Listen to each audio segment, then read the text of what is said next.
오늘 본문 말씀 마태복음 2장 1절부터 15절 말씀입니다. 본문 말씀 마태복음 2장 1절부터 15절 말씀입니다. 마태복음 강의 네 번째 시간 사랑이라는 인격의 성취라는 제목을 가지고 마태복음 2장 1절부터 15절까지 함께 봉독하도록 하겠습니다. 1절부터 13절까지는 제가 읽고 14절부터 15절까지는 함께 읽도록 하겠습니다. 헤롯 왕 때 예수께서 유대 베들레헴에서 나심에 동방으로부터 박사들이 예루살렘에 이르러 말하되 유대인의 왕은 나신 이가 어디 계시냐?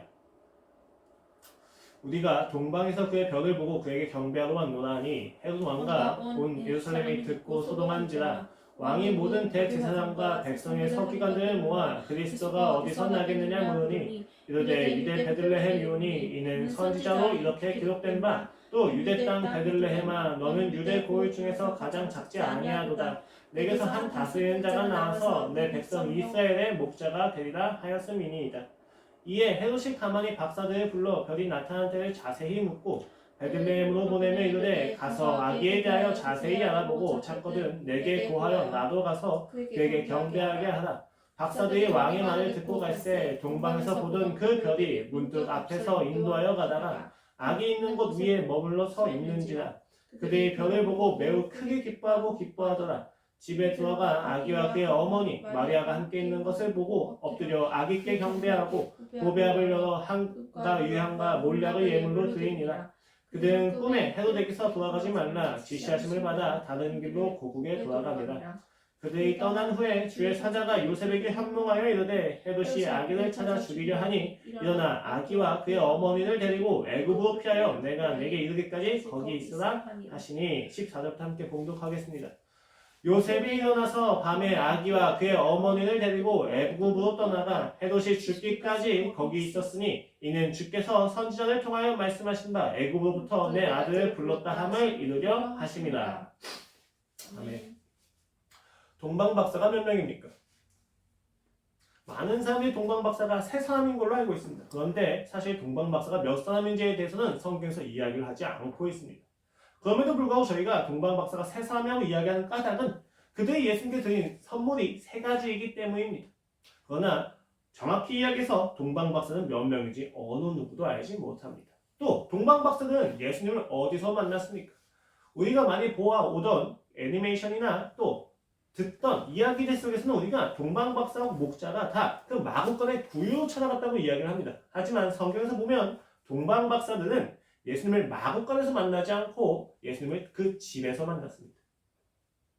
이렇게 우리는 굉장히 많은 상식들이 있는데 이 상식들 중에서도 잘못된 게 꽤 있습니다. 여러분, 상식은 잘못된 게 아니죠. 되게 중요한 거죠. 그런데 우리가 이 상식에 대해서 좀 잘못 알고 있는 경우가 꽤 있다는 것입니다. 예를 들면 저는 선악과가 대학생 1학년 때까지 선악과가 사과라고 생각을 했어요. 이거에 대해서 대학교 선배들이 이야기 해주기 전까지 저는 그 선악과가 무조건 사과라고 생각하고 살다가 그 선배들이 알려줬을 때 드디어 내가 잘못 알고 있었구나 라고 생각을 하게 되었다는 것입니다. 물론 그들의 조롱과 비웃음도 같이 왔었습니다. 상식이란 무엇입니까?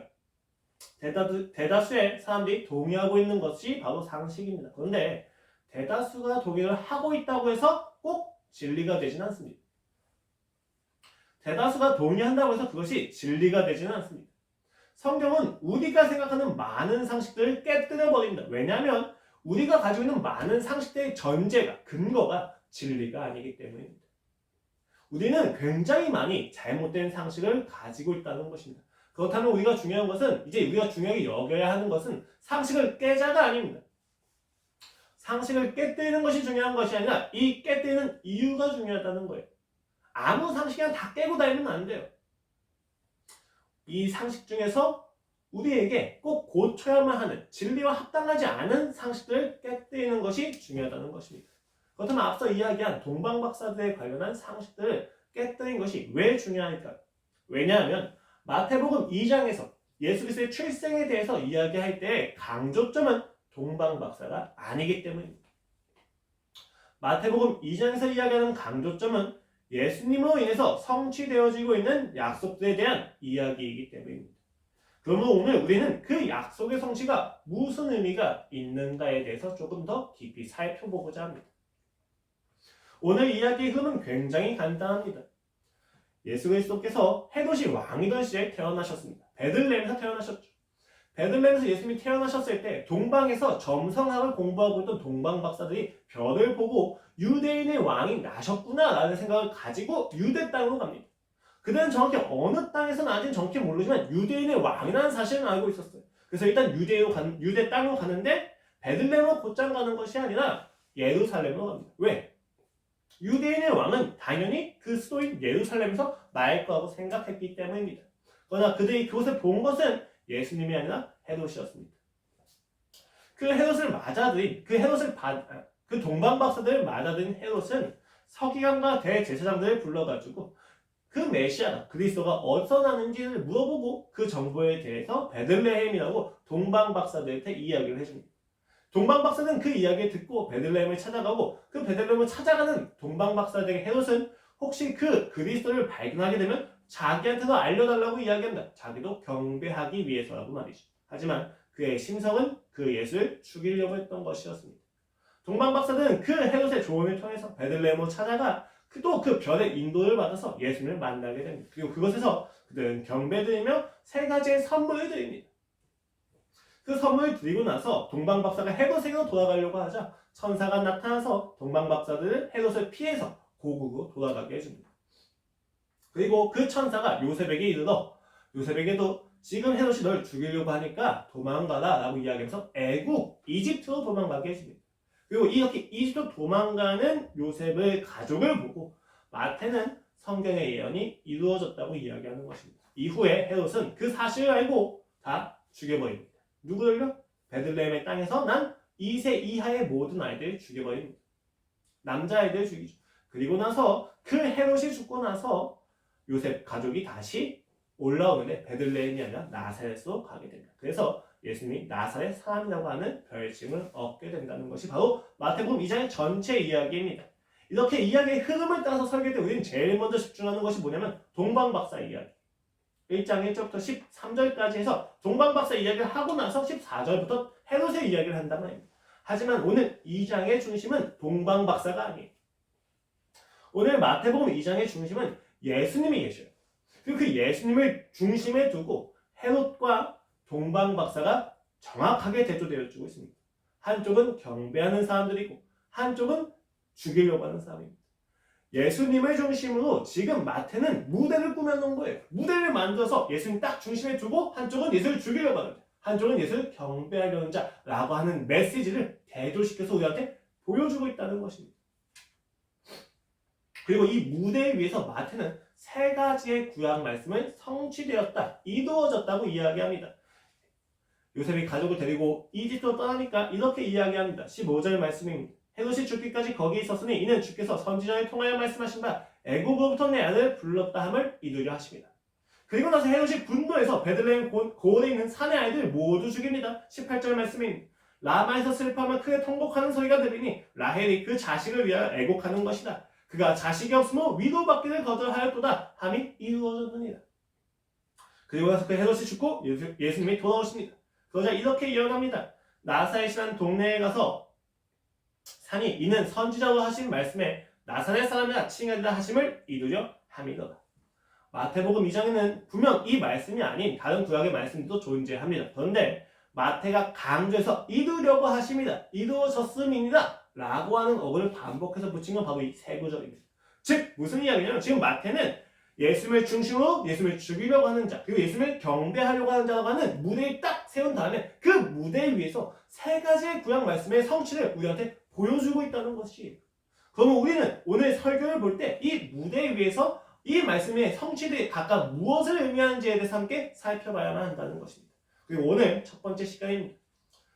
예수님께서 이집트로 가게 되셨을 때 그 이집트로 가게 된 것에 대해서 애굽으로부터 내 아들을 불렀다 함을 이루려 하십니다 라고 하는 이 호세아 11장 1절 말씀의 성취에 대해서 함께 살펴보고자 합니다. 굉장히 재미있는 말씀이에요. 왜냐? 좀 이상하거든요. 자, 보세요.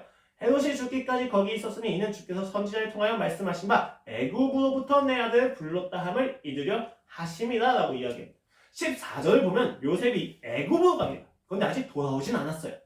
그래서 16절을 보면은 이후부터 헤롯이 그 산에, 그 베들레헴에 있는 산에 아이들 죽이는 모습이 나타나고 21절에 이르러서 요셉이 일어나 아기와 그의 어머니를 데리고 이스라엘 땅으로 들어가니라 라고 돌아왔다는 기록이 이후에 나타납니다.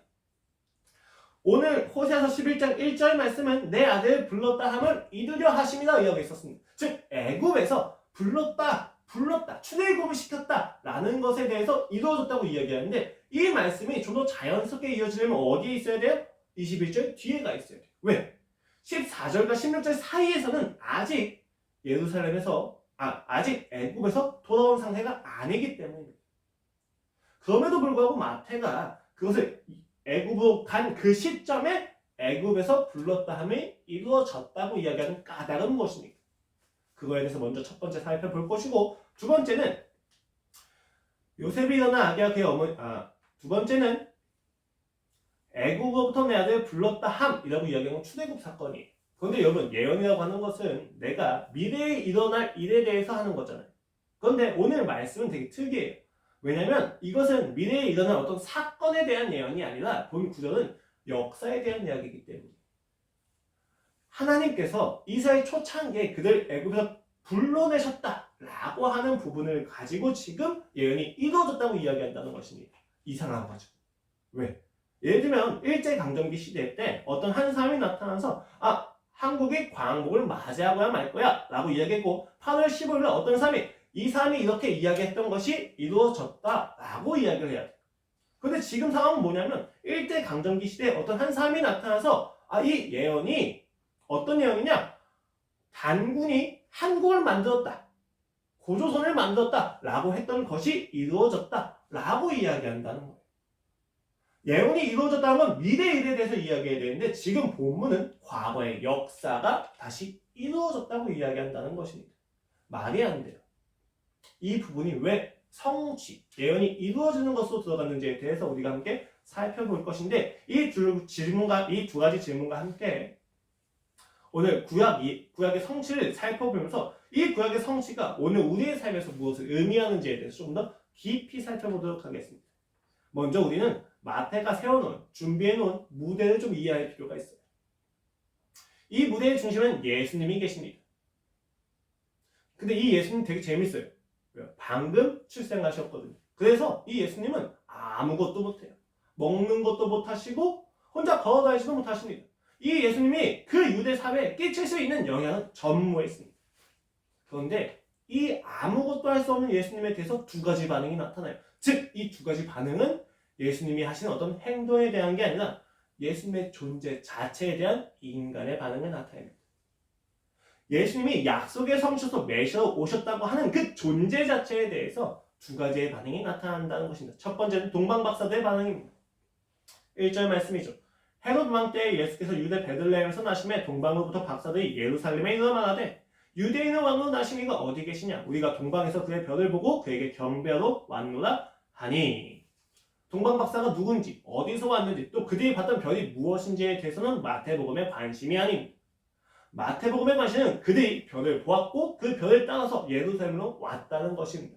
그런데 여러분 여기서 우리가 기억해야 될 것은 별이 인도했다는 사실이 우리가 생각하는 신화처럼 굉장히 막 세세하게 구체적으로 이야기한 건 아니에요. 동방 박사들은 아마 점성술을 배웠고 그 점성술을 통해서 유대인의 왕이 나셨다라는 사실 자체만 알았을 겁니다. 그래서 그들은 예루살렘으로 간 거예요. 왜? 유대인의 왕이니까 예루살렘이라고 하는 수도에서 그 왕이 나을 거라고 생각을 했던 것이죠. 동방 박사도 정확히 한 것은 아닙니다. 당시 고대 근동에서는 당시 문화에서는 타국의 왕이 날 때 그 국가의 사절단이나 어떤 점성하고 공부하는 사람들이 가서 예물을 드리는 것이 일반적인 이야기였어요. 동방 박사도 그들 중에서 한 명이었을 것입니다. 그래서 그들이 선물을 바리바리 싸들고 유대 땅으로 간 것이죠. 그들이 예루살렘으로 갔으나 그 예루살렘에서 어느 곳에서 어떤 왕이 나는지 전혀 모르는 상태였습니다. 그들은 예수님에 대해서 하나도 모르는 상태였습니다. 헤롯이 와서 오히려 그들한테 이야기해주죠. 그 메시아가 베들레헴에서 날 것이다. 그래서 그들은 베들레헴으로 가는 것입니다. 그리고 그들은 경배했습니다. 왜요? 그 예수님이 유대인의 왕이기 때문입니다. 재밌는 것은 그들의 왕이 아니에요. 유대인의 왕입니다. 그들은 유대인이 아니에요. 이방인이 유대인의 왕이 나은 것에 대해서 경배하러 왔다는 것입니다. 그들이 경배할 수 있는 까닭은 무엇이었을까? 조금 더 있다가 보면 이 사실을 정확히 알 수가 있을 것입니다. 우선 동방 박사는 예수님을 유대인의 왕으로서 경배했습니다. 반면 헤롯은 어땠습니까? 헤롯의 반응은 간단합니다. 4절 말씀입니다. 왕이 모든 대제사장과 백성의 서기관들을 모아 그리스도가 어디서 나겠느냐 물으니 굉장히 재미있죠. 동방 박사들은 헤롯에게 와서 유대인의 왕이 어디서 나느냐 라고 물어봤습니다. 근데 헤롯의 반응은 무엇입니까?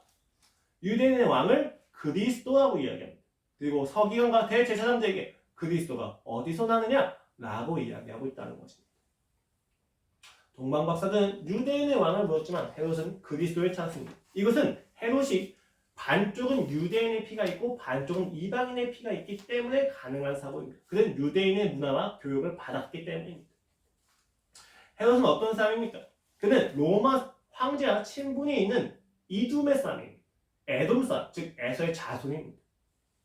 그래서 이 헤롯이 유대인 왕이 되었을 때 유대인들은 그 헤롯을 마땅하게 여기지 않았습니다. 왜요?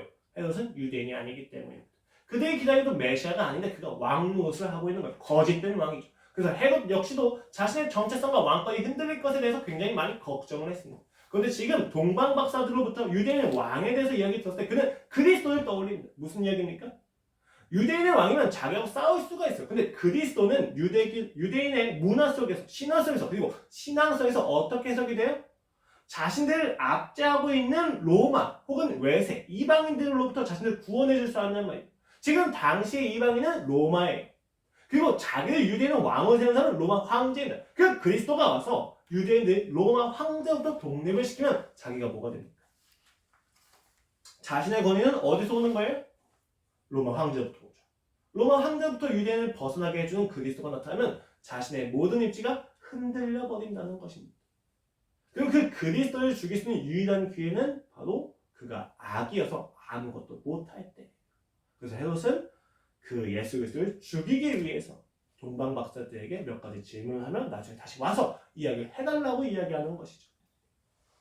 이렇게 예수님을 중심으로 지금 경배하는 삶과 죽이려고 하는 사람이 대조되고 있습니다. 여러분 근데 여기서 우리 잘 생각해 봅시다. 누가 더 그리스도 예수를 잘 이해하고 있습니까? 동방 박사들이 예수님을 더 잘 이해하고 있습니까? 아니면 헤롯이 그리스도를 더 잘 이해하고 있습니까? 우리는 그 답을 너무 쉽게 잘 알아요. 누구보다 헤롯이 예수님을 더 잘 이해하고 있습니다. 유대인의 왕이라고 하는 그 정체성에서 끝나지 않고 그가 그리스도라는 사실까지 그는 유추해낼 수 있습니다. 그는 잘 이해하고 있고 동방 박사들은 그렇게까지 깊이 이해하지 못하고 있습니다. 둘 다 이방인이에요. 유대인과 이방인이 대조가 되는 게 아니에요. 이방인과 이방인들도 지금 예수님을 얼만큼 이해하는지에 따라서 그를 죽이려고 하는지 경배하려고 하는지에 대해서 따지고 있다는 것입니다. 대조되고 있다는 것입니다. 여기서 굉장히 또 흥미로운 반응 중에 하나가 유대인의 반응이죠. 6절 말씀에서는 이렇게 이야기합니다. 또 유대 땅 베들레헴아 너는 유대 고을 중에서 가장 작지 아니하도다. 내게서 한 다스리는 자가 나와서 내 백성 이스라엘의 목자가 되리라 하였음이니. 미가사고 사무엘 하에 15장 말씀과 5장 말씀에 대해서 인용한 구절입니다. 이것은 서기관과 대제사장이 헤롯이 메시아를 찾는 그 찾음에 대해서 질문에 대해서 대답을 해주는 부분이죠. 그 대답을 할 때 그들은 예수님을 유대인의 왕이나 그리스도가 아니라 목자라고 이야기했습니다. 자신들이 이끌 목자라고. 여기서 목자는 다스린다고 해서 통치자의 의미와 같아요. 그들 역시도 예수님에 대해서 굉장히 깊이 이해했습니다. 그런데 그들의 반응은 어땠습니까? 3절 말씀입니다. 헤롯 왕과 온 예루살렘이 듣고 소동한지라. 헤롯만 소동한 것이 아니라 예루살렘도 같이 소동해요. 왜요? 헤롯이 미친놈이었거든요. 헤롯은 자신의 권력이 위협당할 때 자기의 아내나 자기의 아들도 서슴없이 죽일 수 있는 자였습니다. 그것을 알고 있는 예루살렘은 메시아가 왔다는 소식에 기뻐하지 않고 메시아가 온 것을 통해서 헤롯이 또 어떻게 반응할지에 대해서 몰랐기 때문에 그것이 두려워가지고 그들이 함께 소동했다는 것입니다. 오늘 마태복음 2장에서 대조되고 있는 건 유대인과 이방인이 아니에요. 헤롯과 동방 박사가 단순히 대조되고 있는 것이 아니다. 어떤 것이 대조되고 있어요? 예수님을 죽이려고 하는 사람과 예수님을 경배하는 사람들입니다.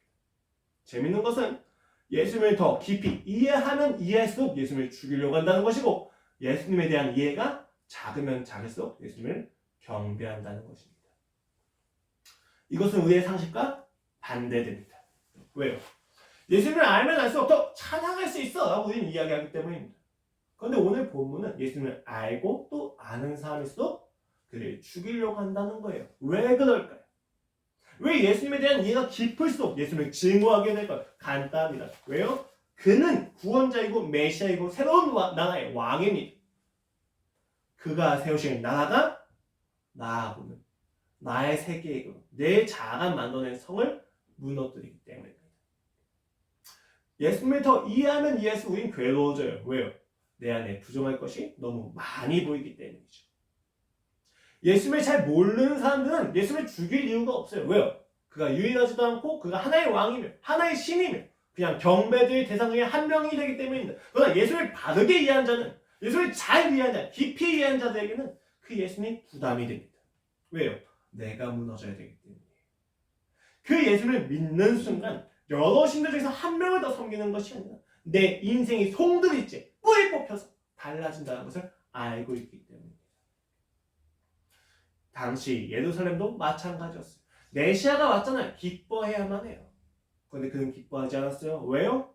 그들은 이미 헤롯에게 종속당해 있기 때문이에요. 자신들이 원하는 나라, 자신이 안정을 구하고 있는 나라가 여기에 이미 구현되어 있기 때문입니다. 그 안정이 무너질까? 그들은 오히려 염려하고 있는 것입니다.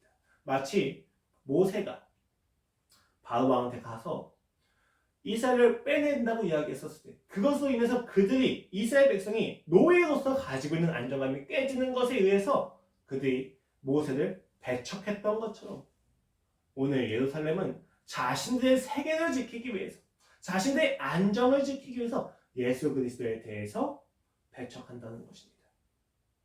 오늘 마태복음 2장에서 나타나고 있는 그 무대는 어떤 무대입니까? 이방인과 유대인의 대조가 아니에요. 예수님을 더 깊이 이해해서 그 예수님을 죽이려고 하는 자들, 소극적으로 적극적, 그리고 예수님을 잘 이해하지 못해서 그를 경배하고 있는 사람들의 대조입니다.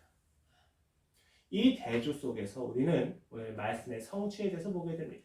여러분, 앞선 보면 모두 고려하게 되었을 때 예수님의 탄생은 구원입니다. 새로운 나라이며 새로운 질서와 통치입니다. 그러나 그것은 이전 나라에 대한 완전한 부정이며 이전 나라에 대한 완전한 전복을 의미합니다. 우리가 예수 그리스도를 만난다고 이야기했었을 때 이와 같은 충격을 받아야 됩니다. 처음부터 예수님을 만났다 해서 기뻐하는 사람은 없어요. 예수님을 처음 만나면 반드시 우리는 슬픕니다. 절망스럽습니다. 비탄에 빠진다. 왜요? 지금까지 내가 사랑했던 그 나라가 무너지기 때문에. 그 안에서 오늘 마태는 그것을 정확히 이야기해 주는 거죠. 이전의 나는 없다는 거예요. 이전에 우리가 안정을 추구하는 나는 없다는 거예요. 그런데 너희는 모두 그 나라가 부서질까봐 무너질까봐 예수를 죽이려고 했었다는 사실을 한번 상기시켜주는 무대 위에서 오늘 말씀이 성취되어진다는 것입니다.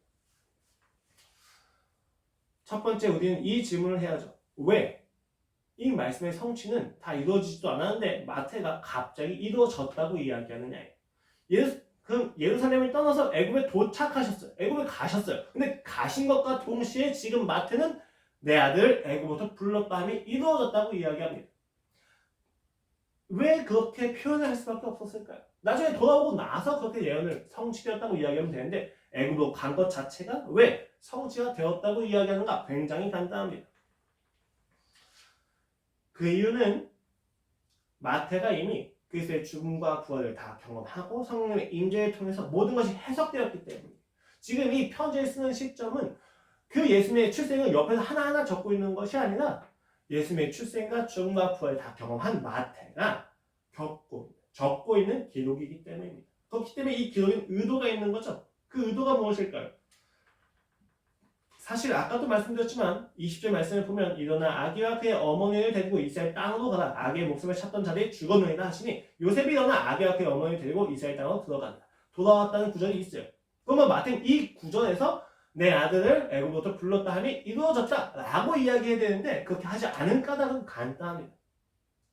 그는 지금 여기서 하나의 강조를 하고 있는 거죠. 그 강조는 무엇입니까? 애굽으로 들어가는 것 자체가 애굽에서 나온다는 것을 의미한다는 거예요. 여러분, 이것을 이해하면 좀 쉽습니다. 인간은 자신의 죄에 대해서 인식할 수 있습니까? 인간이 자신의 죄를 스스로 알 수 있습니까? 단지 윤리와 도덕적인 것을 이야기하는 게 아니에요. 인간이 스스로 하나님 앞에서 얼마나 죄된 존재인지에 대해서 알 수 있습니까? 없습니다. 그렇다면 이 죄를 알게 하는 건 누굽니까? 바로 성령님이십니다. 그렇다면 성령님이 내 삶에 오셔서 내 앞에서 하나님에게 지은 나의 모든 죄를 드러내 보여주시는 것은 단순히 드러내 보여서 나를 절망시키기 위함일까요? 아니면 이 죄가 이미 해결되었으니 돌아오라고 이야기하시기 위함일까요? 성령님이 내 삶에 오셔서 내 안에 있는 죄를 보여주시니까는 이 죄가 이미 해결되었다. 어디서? 십자가에서. 그것을 보여주시기 위함이란 말입니다. 무슨 이야기냐? 애굽으로 간 것 자체가 곧 돌아옴을 의미한다는 것. 죽음 자체가 생명을 의미한다는 것입니다. 이것은 신앙 고백의 차원이에요.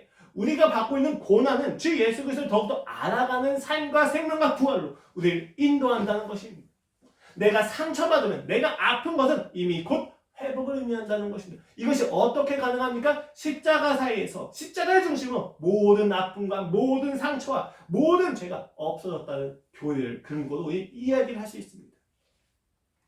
신자가 경험하는 모든 죽음과 아픔과 우울함과 슬픔과 비탄을 정확히 보십시오. 그 자체가 우리의 인생을 결정지을 수 없습니다. 오히려 이것을 드러내 보여주고 계신 하나님을 보았을 때 우리는 이 비탄이 드러날 때 주께서 나를 기쁨으로 인도하시는구나. 우리의 삶에서 아픔이 드러날 때 주께서 나를 회복시키려고 하시는구나. 내 안에서 죽음이 드러날 때 주께서 나를 부활시키시는구나 라고 확신할 수 있다는 것입니다. 그것을 알고 있는 마태는 예수님이 애굽으로 가신 것 자체가 마치 돌아온 것처럼 성취를 이야기하는 거예요. 그의 죽으심은 곧 그의 부활이었다는 것입니다.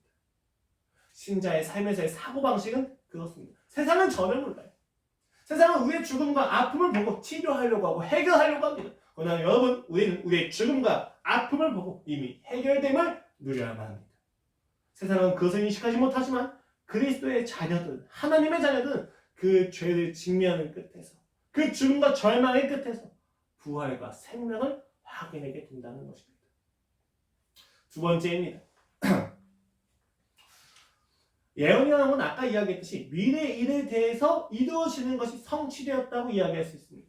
그런데 오늘 본문에서 이야기하는 내용은 미래에 이러한 일이 이루어질 거야 라고 하는 게 아니라 역사에 대한 서술이에요. 앞에서 일어날 사건이 성취되는 것이 아니라 이미 앞서서 이루어진 사건이 성취되었다고 이야기한다는 것입니다. 물론 구약이라는 건 구약의 그 예언은 특수성이 있어가지고 이중성이 있어요. 무슨 이야기는 구약 당시에 그 예언하는 당시에 또 그 예언이 이루어지는 거지만 이루어지는 동시에 예수님에서 이루어진다라고 하는 이중성이 있단 말이에요. 그런데 오늘 보면 좀 너무했어요. 왜요? 당시에 이루어진 것도 아니에요. 호세아가 이 말씀을 인용하는 것은 역사에 대한 서술입니다. 당장 어떤 일이 일어날 거야 이야기하는 게 아니에요. 야, 너희가 이랬었었어 라고 하는 역사에 대한 서술인데 마태는 이 역사에 대한 서술을 끄집어 와서 이루어졌다고 이야기한다는 것입니다. 왜 그럴까요? 무슨 의도가 있었기 때문에 이게 가능한가? 라고 했었을 때 우리는 일단 결론적으로 이렇게 이야기할 수 있습니다. 역사의 서술의 예언의 성취가 되는 목적은 사건이 성취가 아니라 그 역사에 담긴 하나님의 의도와 하나님의 인격이 성취된다는 의미이기 때문입니다. 다시 말씀드릴게요. 역사의 서술이 예언의 성취가 되는 목적은 사건 자체가 성취되는 것이 아니라 그 역사에 담긴 하나님의 의도와 인격이 성취된다는 것입니다. 이것을 보다 깊이 이야기하기 위해서 호세아서 본문을 조금 더 이해할 필요가 있습니다. 호세아서는 예후 왕조 중에 여로보암 2세가 왕이 되어서 북왕국을 전성기로 이끌고 있을 때 그 북왕국이 가지고 있는 뿌리 깊은 불신에 대해서 하나님의 진노와 회복을 선포하는 선지서입니다. 하나님은 그들이 가진 불신에 대해서 진노하는 것을 보여주기 위해서 호세아를 부르십니다. 그리고 그 호세아로 하여금 고멜이라고 하는 여인에게 사랑을 하게 하십니다. 그런데 이 고멜은 한 남자에게서 만족하지 못하는 자였기 때문에 그는 끊임없이 자신의 지아비인 호세아를 떠나서 자신의 인생을 누립니다.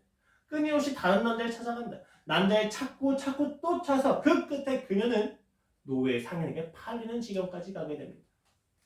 그 노예 상인에게 팔려서 있는 그녀를 호세아는 찾아가서 다시 한번 사랑을 고백합니다. 그 사랑을 고백하게 하는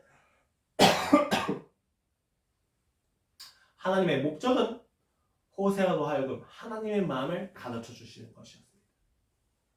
끊임없이 자기를 떠나서 세상의 가치를 추구하는 이스라엘 백성에게 하나님은 얼마나 애가 타는지 그 애타는 하나님의 마음을 호세아에게 가르치기 위해서 그 고멜이라고 하는 여인과의 사랑을 허락하셨다는 것입니다. 그래서 호세아가 하나님의 메시지를 전할 땐 그 하나님의 애끓는 마음이 같이 담겨져 있습니다. 하나님에게만 있어야, 하나님에게 돌아와야만 행복할 수 있는 이스라엘이 하나님이 떠나 사는 것에 대해서 하나님이 애타는 마음입니다. 그것을 폭력과 위협과 협박을 한다고 해서 그들이 돌아오지 않는 것을 알기 때문에 하나님은 기다리시면서 끊임없이 그들의 이름을 부르시는 마음을 호세아에게 그대로 보이십니다. 그래서 호세아는 고멜과의 결혼을 통해서 3명의 아이를 낳습니다. 첫 번째 아이의 이름은 이스르엘입니다. 이스르엘은 이스라엘 지명 중에 하나 있는데 그 여로보암 2세의 할아버지였던 중전할아버지였나요?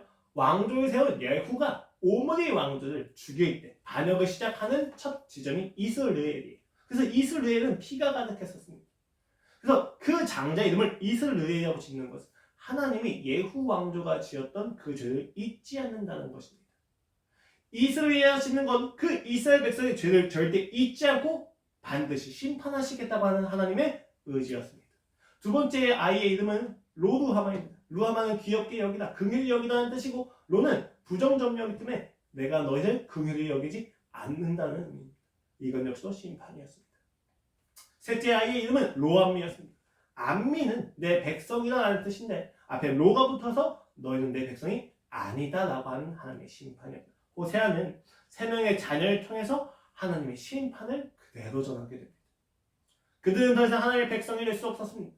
이스라엘 백성은 더 이상 하나님의 긍휼을 받지 못합니다. 이스라엘 백성은 자신이 지은 죄에 대한 책임과 아픔을 다 짊어져야만 한다는 것입니다. 우리 이렇게 보면 호세아가 굉장히 무서운 서신자처럼 여겨집니다. 심판하고 협박하며 위협하며 강요하는 서신을 느껴집니다. 그런데 이렇게 아이들 이름을 정하고 나서 1장 10절에서 이렇게 이야기합니다. 그러나 이스라엘 자손의 수가 바닷가에 모래같이 되어서 헤아릴 수도 없고 셀 수도 없을 것이며 전에 그들에게 이르기를 너희는 내 백성이 아니라 하는 그곳에서 그들에게 이르기를 너희는 살아계신 하나님의 아들들이라 할 것입니다. 여러분, 하나님은 왜 그토록 이스라엘 백성에게 심판에 대해서 이야기하십니까? 돌아오기만 했습니다. 그들이 돌아와야만 하기 때문입니다. 우리 부모님이 가끔은 저희한테 이렇게 이야기하죠. 내가 너를 호적에서 파버릴 거야. 너 이번에 내 말 듣지 않으면 여기 집에서 나가야 돼. 라고 이야기한 부모님의 진심이 호적에서 파버린다는 이야기입니까? 집에서 내보내겠다는 의미입니까? 아니에요. 부모님이 생각하시는 옳은 것을 그의 삶에서 이루기 위해서 그렇게까지 협박을 하신다는 거죠. 그래서 엄마 아빠 말씀을 안 듣고 부모님 말씀을 안 듣고 내 마음대로 살았어요. 그랬더니 진짜 부모님이 나를 호적에서 파는 경우가 있습니까? 뭐 요새 세상이 워낙 악해서 그런 경우도 있는 것 같아요. 근데 여러분, 이 예시에서 우리가 알 수 있는 건, 일반적인 예시에서 우리가 알 수 있는 건 부모님의 마음을 그렇지가 않다는 거예요. 부모님이 그렇게 협박하는 이유, 위협하는 이유는 그들이 돌아오게 하기 위함입니다. 물론 하나님의 그 위협과 하나님의 협박은 조금 더 고차원적이에요. 이 부분은 이따가 또 이야기 드릴게요. 하나님의 진심이 심판은 아니었다는 것입니다. 호세아서에서 이야기하는 사랑의 두려움은 우리가 호세아서가 사랑의 서신서라고 이야기하지만 그 사랑은 굉장히 두려운 까닭은 하나님은 다른 사랑을 조금도 용납하지 않으시기 때문입니다. 자기 자신을 향한 사랑이 아니라면 그 하나님은 조금도 용납하지 않으십니다. 타협이 없으십니다. 그 타협 없으신 하나님의 사랑을 관철시키기 위해서 그는 진노하고 분노하는 것마저도 참지 않으십니다. 그러나 여러분, 그 하나님의 진노와 분노도 그 회복을 위한 과정이라는 사실에 대해서 알고 있어야 합니다. 하나님은 그 죄로 우리의 인생을 결정짓지 않습니다. 우리의 잘못과 불신에 대한 심판은 우리의 인생을 결정짓지 않습니다. 그래서 11장 1절 말씀이 나타나는 거예요. 1에서 3장까지는 서론이고 4장에서 10장까지는 하나님의 심판을 마음껏 이야기하는, 그리고 11절에서 회복을 이야기하는데 그 회복을 이야기하는 시작에 무엇이 나타나느냐? 오늘 말씀입니다. 이스라엘이 어렸을 때 내가 사랑하여 내 아들 애굽에서 불러냈거든. 그 회복을 이야기할 때 그 이스라엘과의 첫 만남에 대해서 하나님이 이야기를 하신다. 그 첫 만남에서 그들을 불러냈을 때 마음은 그들이 잘해서 그들의 의지가 좋아서 그들의 노력이 있어서가 아니에요. 하나님이 사랑하셔서 불러냈거늘 이라고 이야기합니다. 내가 사랑하여 내 아들 애굽에서 불러냈거늘. 2절 말씀, 선지자들이 그들을 부를수록 그들은 점점 멀리하고 바알에게 제사하며 아로새긴 우상 앞에서 분향하였네가 하나님의 애타는 마음이 나타나는 것입니다. 내가 너희의 처음에 역사여 내가 너희를 불러냈는데 너희는 끊임없이 나에게서 멀어졌었단다 라고 이야기하는 게 회복을 이야기하는 처음에 나타난다는 거예요. 왜 회복을 이야기하는데 그 이전에 있었던 하나님의 부르심의 사건을 굳이 먼저 이야기하시느냐? 하나님은 그들이 그 심판을 당하는 것 속에서 자신들의 죄를 끊임없이 직면하는 것 속에서 이 심판을 불러일으킨 자신들의 우상숭배라고 하는 끔찍한 죄를 직면함 속에서 자신들이 버려졌다고 생각하는 것이 아니라 오히려 이 심판이 우리를 사랑하셔서 부르신 하나님 때문이로구나 라는 것을 알기를 원하셨다는 것입니다. 하나님은 단순히 심판을 통해서 그들이 돌아오기를 원하지 않으셨습니다. 이 심판의 목적과 근거와 그 심판에 담겨져 있는 하나님의 마음과 인격을 알아서 그때 회개하기를 원하셨다는 겁니다. 그래서 첫 번째로 내가 너희를 사랑하여 내 아들을 애굽에서 불러냈거니라고 강조해 주시는 겁니다. 그래서 11장 8절에서 이렇게 이야기합니다. 에브라임이여 내가 어찌 너를 놓겠느냐? 이스라엘이여 내가 어찌 너를 버리겠느냐? 내가 어찌 너를 아드마같이 놓겠느냐? 어찌 너를 스보임같이 두겠느냐? 내 마음이 내 속에서 돌이켜 나의 긍휼이 온전히 불붙듯하도다. 하나님의 마음이 하나님의 긍휼하심이 하나님의 사랑이 지금 애끓는 마음처럼 불붙는다는 것입니다. 왜요? 자신에게 돌아와야만 행복한 이스라엘 백성들의 탈선과 멀어짐을 참을 수가 없다는 겁니다. 그 심판 중에도 하나님의 긍휼은 결코 꺼지지 않는다는 것입니다. 불 끌 듯하다. 내가 어찌 너를 버리겠느냐? 여러분, 호세아서에서 하나님께서 이스라엘 백성이 회개시키게 하는 촉구의 메시지의 근거는 너희가 잘못했으니까 심판받는 거야가 아니에요. 너희를 심판할 수밖에 없는 나의 애끓는 마음을 모아라입니다. 여러분, 하나님은 우리보다 더 잘 아십니다. 혼난다고 해서, 심판받는다고 해서, 무섭다고 해서 회개하지 않는다는 걸 아세요. 그래서 하나님은 단순히 심판을 통해서 그들을 돌이키게 하지 않으십니다. 그 심판에 담겨져 있는 하나님의 애끓는 마음을 보여주시는 거예요. 그래서 말씀드렸잖아요. 사실 그 모든 심판의 내용이 다 누구에 대한 내용이에요? 나중에 예수 그리스도에게 떨어질 하나님의 진노였다는 것입니다. 하나님이 너희가 죽을 지경까지 가서 나를 볼 수 있다면 난 너를 죽여버릴 거야가 아니라 내가 죽어야만 너희가 나를 볼 수 있다면 나는 나를 죽여버릴 거란다라고 하는 십자가의 선포였다는 것을 우리가 기억해야 된다. 오늘 호세아서 11장 1절 말씀은 그 하나님의 인격을 담았습니다. 호세아서가 왜 이것을 인용했을까요? 왜 이것을 인용한 이유는 그가 그 말씀을 인용한 까닭은 너희가 열심히 살아야 된다가 아니에요. 이스라엘아, 너희를 부르신 이가 너희가 하나님의 백성이 된 것이 너희의 잘남이었느니? 너희의 멋있고 의가 될 수 있는 행동 때문이었니? 아니야. 너희가 그의 백성이 될 수 있는 까닭은 하나님의 사랑이었단다.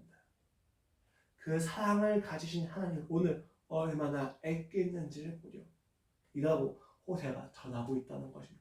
호세가 어떻게 그것을 전할 수 있었습니까? 그는 고멜이라고 하는 여인을 통해서 그 하나님의 마음을 배웠기 때문입니다. 오늘 마태는 그 호세아서 11장 1절 말씀에 서술된 역사가 성취되었다고 이야기합니다. 그것은 그 출애굽이 다시 한번 반복이 되어서 사건이 성취되었다는 이야기가 아니에요. 출애굽을 시키셨던 하나님의 인격이 성취되었다는 것입니다. 출애굽을 시키셨던 하나님의 의도가 성취되었다는 것입니다. 하나님의 사랑이 무섭습니다. 타협이 없습니다. 그 타협이 없으신 하나님의 사랑이 오늘 이루어졌다는 것입니다. 무엇과 함께? 예수 그리스도의 탄생과 함께.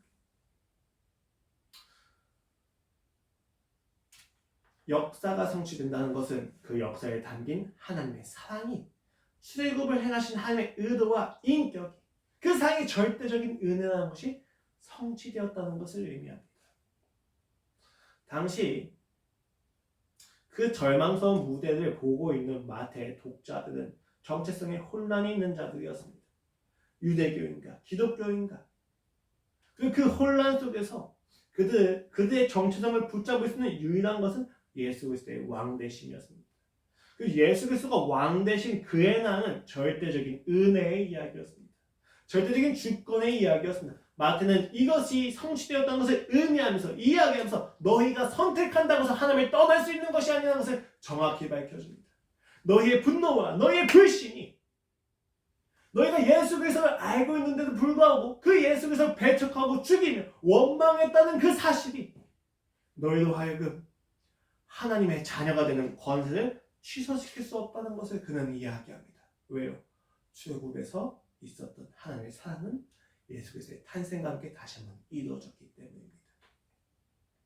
구약에서 일시적으로 성취되었던 그 이야기들과 인격들이 예수 그리스도의 탄생과 함께 이루어지고 있다는 것입니다. 오늘 마태는 절대적인 은혜의 이야기를 하고 있는 것입니다. 마태복음은 무대를 만들고 있습니다. 아무것도 못하신 예수님의 존재가 딱 중간에 있고 그를 중심으로 그를 경배하는 자와 그를 죽이려고 하는 자가 있습니다. 첫 번째 볼 때는 마치 헤롯과 동방박사들이 대조되는 것처럼 보여요. 근데 정확히 보면 헤롯과 동방박사가 아니라 그를 죽이려고 하는 자와 그를 경배하려고 하는 자들이 대조되고 있습니다. 헤롯은 그를 적극적으로 죽이려고 하고 있습니다. 이스라엘 백성은 그를 소극적으로 죽이려고 방관하고 있습니다. 동방박사만이 그를 찾아가 경배드립니다. 그러나 여러분, 동방박사는 강조가 아니에요. 동방박사가 경배했다는 것이 의가 되지 않습니다. 왜요? 여러분, 동방박사들이 도망가기 전까지는 하나님께서 얘기를 안 하세요. 하나님께서 오히려 동방박사들이 이제 헤롯에게 가려고 할 때쯤엔 천사를 보내셔서 동방박사를 하든 헤롯을 피해서 고국으로 돌아가게 하시죠. 이것은 동방박사를 사랑하기 때문이 아니고 동방박사가 옳기 때문이 아니에요. 동방박사가 헤롯에게 가면 예수님이 위험해지기 때문에 동방박사들로 하여금 고국으로 갈 때 헤롯을 못 거치게 한 겁니다. 예수님에 대한 사랑이셨어요. 동방박사들도 예수님을 바르게 경배한 건 아니란 말입니다. 어떤 인물이 신격화될 수 없고 어떤 인물의 의의가 높아질 수 없다는 것을 정확히 아셔야만 합니다. 이러한 대조 속에서 우리는 알고 있어요. 무엇이 그 차이를 만들었는가? 그 대조를 만든 것이 무엇인가? 예수님에 대해서 바르게 이해하면 이해할수록 우리는 두려움과 비탄과 아픔과 그를 죽이려고 하는 적대감이 든다는 것입니다. 이것은 우리의 상식을 깨는 일이죠. 예수님을 알면 할수록 더 찬양해야 되는데 예수님을 알면 할수록 그를 적대시한다는 것입니다. 왜요? 그 예수님이 내가 지키려고 하는 세계를 무너뜨리기 때문입니다. 반길 수가 없어요. 어느 누구도 예수님을 영접할 수 없습니다. 그런데 영접이 가능하죠. 왜요? 십자가에서 우린 그의 사랑을 확인했기 때문입니다. 여러분, 우리가 예수님을 믿는 것은 어떤 사건과 어떤 문제가 해결되기 때문이 아니에요. 오로지 그 예수님의 인격과 사랑과 은혜가 확인되었을 때 감격하기 때문입니다. 헤롯과 유대 백성들이 예수님을 잘 이해했지만 예수님의 인격은 아직 이해하지 못한 상태였기 때문에 그를 죽이려고 하는 모습이고 그를 죽이려고 하는 그 모습에는 우리의 모습이 그대로 담겨져 있다는 것을 잊지 마십시오. 그 강한 적대감 앞에서 마태의 독자들은 절망했을 거예요. 우리는 그 무대 앞에서 지금 절망하고 있습니다. 근데 그 절망 앞에서 마태는 구약의 세 가지 성취를 이야기했는데 오늘 첫 번째 성취였죠. 호세아서 11장 1절 말씀이 성취되었습니다. 이 말씀은 두 가지의 의미를 지니고 있습니다. 첫 번째는 애국으로 들어가심 자체가 곧 나오심이라고 이야기하는 것입니다. 죽음 자체가 부활이며 죽음 자체가 생명이며 아픔 자체가 회복이며 상처 자체가 재생일 수 있는 신자의 놀라운 원리를 마태는 먼저 이야기해줍니다. 예수님이 출애굽을 한 것 자체가 애굽을 가신 것 자체가 출애굽인 것을 이야기하는 것입니다. 예수님이 이 땅에 오신 것 자체가 이미 그 오신 목적이 성취되었다는 것을 이야기해주고 있는 것입니다. 그 두 번째는 무엇입니까? 왜 굳이 이루어질 사건이 아니라 이미 이루어진 사건과 역사 속에 있는 말씀을 역사가 그러니까 과거에 있었던 역사가 서술되는 것이 성취되었느냐라고 이야기했었을 때 이 의미는 그 과거 역사 속에 담겨져 있는 하나님의 인격이 성취되었다는 것을 의미합니다. 그 인격은 무엇입니까? 이스라엘 백성들을 자신의 사랑을 근거로 부르신 하나님의 은혜입니다. 유대교와 기독교 사이에서 정체성의 혼란을 겪고 있는 마태의 독자들은 곧 세상과 교회 사이에서 정체성의 혼란을 겪고 있는 우리와 같습니다. 세상에서 교회로 전환되어 살아가는 것은 분명 고통입니다. 여러분, 우리가 예수님을 믿고 신자로 살아간다는 것은 고통이 없다는 의미가 아닙니다. 오히려 무수한 고통이 있습니다. 세상이 감히 이해하지 못하는 만큼 엄청난 고통도 있습니다. 왜요? 우리는 예수님을 만났기 때문에 우리가 그전에 고수하고 있던 모든 나라들과 왕국과 통치의 율법들이 무너지기 때문입니다. 그것은 고통입니다. 내가 생각하는 행복과 가치, 즐거움이 부정됩니다. 그리고 예수님의 행복과 예수님의 가치, 예수님의 즐거움이 우리에게 강요되어지고 있다는 것입니다. 이 괴로움 속에서 우리는 어찌할 줄을 몰라 합니다. 그것이 옳은 건 알겠어요. 하나님이 신인 건 알겠어요. 예수님 맞는 건 알겠어요. 그런데 내가 즐기고 있는 이 즐거움 자체를 포기할 수 없기 때문에 생기는 고통들이 있다는 것입니다. 이 혼란 속에서 우리는 마태가 준비한 무대 앞에 앉게 됩니다. 그 무대 앞에서 우리는 더욱더 큰 절망을 경험합니다. 그래, 내가 바로 저 헤롯이었지. 그래, 내가 바로 저 이스라엘과 같았지. 예수님의 탄생과 예수님의 죽음이 내게 그저 기쁜 소식은 아니었었지. 내 인생이 무너지고 내 나라가 무너지고 나의 안정이 부서지는 그것에 대해서 나는 아파하고 그 아픔을 외면하기 위해서 끊임없이 예수를 죽이는 자가 바로 나였었지. 라고 우리는 우리의 절망을 더욱더 직면하게 됩니다. 그런데 여러분 잘 보십시오. 오늘 예수님이 애굽부터 부르심을 받았다고 이야기하는 것이 성취되었습니다. 지금 애굽이 어딥니까? 본래 출애굽 사건 때 악한 것은 애굽입니다. 그런데 지금 예수님은 애굽 피신하는 것이 오히려 선한 일입니다. 왜요? 구약의 역사 속에서는 애굽이 악한 곳이었지만 지금 예수님 당시에는 애굽이 그의 피신처가 되십니다. 여러분 우리 잘 생각해 봅시다. 지금 예수님이 피한 것은 누구입니까? 예수님이 도망간 곳은 어디였습니까? 바로 이스라엘 백성이었습니다. 예수님을 죽이려고 한 자는 애굽이 아니었어요. 예수님을 죽이려고 하는 자들은 바로 이스라엘이었습니다. 예수님이 지금 벗어나고 계신 애굽은 어디입니까? 어떻게 보면 지금 예수님이 벗어나고 계신 그 애굽은 로마가 아니라 이스라엘의 불신입니다. 예수님은 우리로부터 피하신 것일지도 모릅니다. 그 탄생 시에 요셉을 통해서 애굽에서 벗어났다 함이 그 진짜 애굽에서 있다가 돌아오셨다가 아니라 이스라엘 백성으로부터 도망가셨다가 되실 수도 있다는 것입니다. 그런데 여러분 기억하십시오. 우리가 가지고 있는 불신에서 우리가 가진 무감각에서 그가 벗어나셨습니다. 그러나 그는 벗어나신 곳에서 그치지 않고 다시 돌아오십니다. 왜요? 이 불신을 그냥 둘 수가 없으셨기 때문입니다. 예수님을 죽이려고 했던 그 불신을 예수님은 그냥 거두어 두실 수가 없었습니다. 그래서 돌아오십니다. 돌아오심을 통해서 예수님은 구원을 이루십니다. 구약은 애굽을 떠나는 것에서 끝납니다. 그러나 신약 예수님은 떠나시고 다시 돌아오십니다. 그리고 그 구원을 보다 본질적으로 이루십니다. 악에서의 구원이라는 사건이 아니에요. 출애굽의 본질은 사랑입니다. 출애굽의 진정한 본질은 단순히 그가 우리를 악에서 구원하셨다가 아닙니다. 출애굽의 진정한 본질은 진정한 악인 우리에게 들어오셔서 우리에게 죽임을 당하셔서 우리를 구원하셨던 하나님의 사랑입니다. 그 사랑의 조건은 우리가 아니었어요. 그 사랑의 근거는 하나님 그 자신이었습니다. 오히려 예수 그리스도의 죽음은 출애굽은 악에서 벗어남이 아니라 악에게 죽음을 당하기 위함이었습니다. 왜요? 그 악에게 종속당해서 종노릇하고 있는 나를 구원하기 위함이었습니다. 예수님이 우리를 위해서 죽으시고 다시 사셨다는 사실 그냥 들려서는 안 됩니다. 그는 우리를 심판하는 것을 넘어서서 자기가 그 심판을 모두 감당하심으로 구원을 이루어내셨습니다. 그게 바로 출애굽의 본질이었다는 것입니다. 고통을 피하는 것이 구원이 아닙니다. 우리는 끊임없이 고통이 없는 행복과 즐거움을 원합니다. 여러분, 그러나 성경은 고통에도 불구하고 오히려 그 고통으로 인하여 더욱더 기쁠 수 있다는 것이 행복이라고 이야기합니다. 이것이 정신승리처럼 여겨질 수 있는 것도 당연합니다. 그러나 여러분, 이것은 정신승리가 아닙니다. 그 고통을 피함으로 행복을 추구하지 않고 그 고통을 극복함으로, 그 고통을 수용함으로 우린 진정한 구원을 누릴 수 있다는 것입니다. 마치 예수님이 그 죽음을 받아들이시는 것을 통해서 그 주권적인 사랑이 성취되었던 것처럼 말입니다. 우리의 구원은 고통 없는 행복이 아니라 고통 속에서 예수 그리스도를 닮아가는 것입니다. 그의 인격을 닮아가는 것입니다.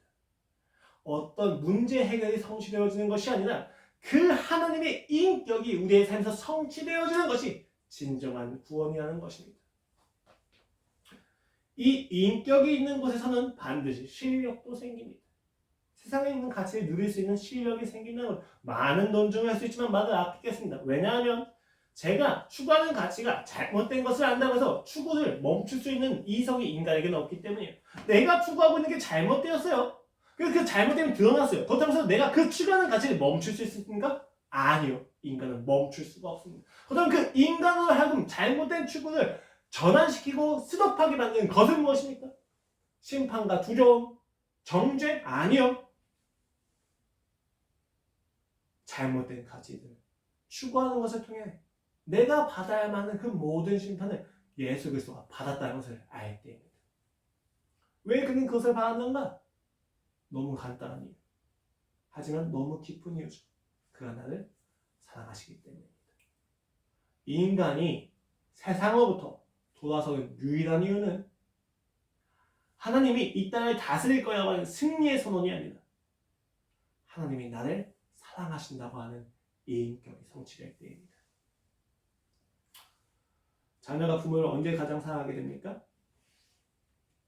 본인이 부모가 되어서 자녀를 기르는 것이 얼마나 어려운지 알게 될 때 자신의 부모를 사랑하게 됩니다. 언제 부모가 자녀를 사랑하게 됩니까? 언제 부모가 자녀를 더 깊이 사랑하게 됩니까? 자녀의 아픔에 눈높이를 맞춰서 자녀가 얼마나 아픈지를 알게 될 때 부모는 그 자녀를 더 깊이 사랑하게 됩니다. 사실 서로의 입장을 안다는 것은 고통이에요. 자신의 세계가 깨어진다는 것이기 때문입니다. 그러나 그 고통이 그 사랑을 더할 수 있다는 것입니다. 연민과 동정이 아닙니다. 그가 그 고통에도 불구하고 나와의 관계를 포기하지 않은 이유가 사랑이라는 것을 알았을 때 우리는 행복을 느낍니다. 저는 단언합니다. 확신합니다. 사랑이 아니면 행복해질 수 없습니다. 사랑이 아니면 실력을 가질 수 없습니다. 성경은 그 사랑이 세상의 무엇보다 강하다는 것을 이야기하고 있고 저희는 그 십자가의 사랑을 알고 있다는 것입니다. 여러분의 인생에 깨어짐이 있습니까? 슬픔이 있습니까? 시련이 있습니까? 그 시련과 슬픔과 애통은 모두 예수 그리스도의 부활로 전환될 것입니다.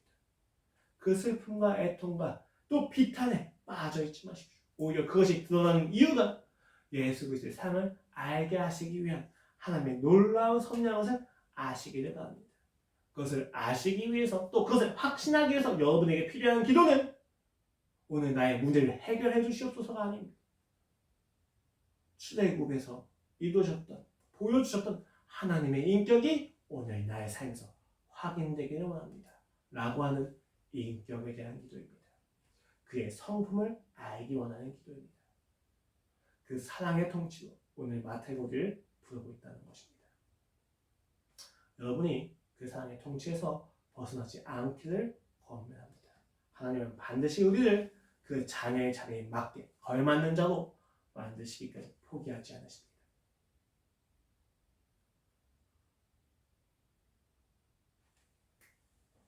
그 사랑이 행복이라는 것을 확신하시기를 권면하며 기도하고 마치겠습니다.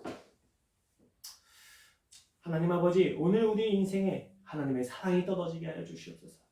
주여, 우리의 문제가 해결되는 것이 아니라 하나님의 인격이 성취되는 것을 바랍니다. 주여, 그 출애굽 사건 속에서 주께서 이루셨던, 주께서 말씀하셨던, 주께서 행하셨던 사랑의 인격을 보게 하여 주시옵소서. 애굽에서 벗어난 것이 구원이 아닙니다. 그 애굽으로 다시 들어간다 할지라도 거기서 포기할 수 없는 사랑이 있음을 아는 것이 행복입니다. 주여, 그 사랑을 우리가 더욱 깊이 알게 하여 주시옵소서. 감사하며 예수 그리스도의 이름으로 기도드렸습니다. 아멘.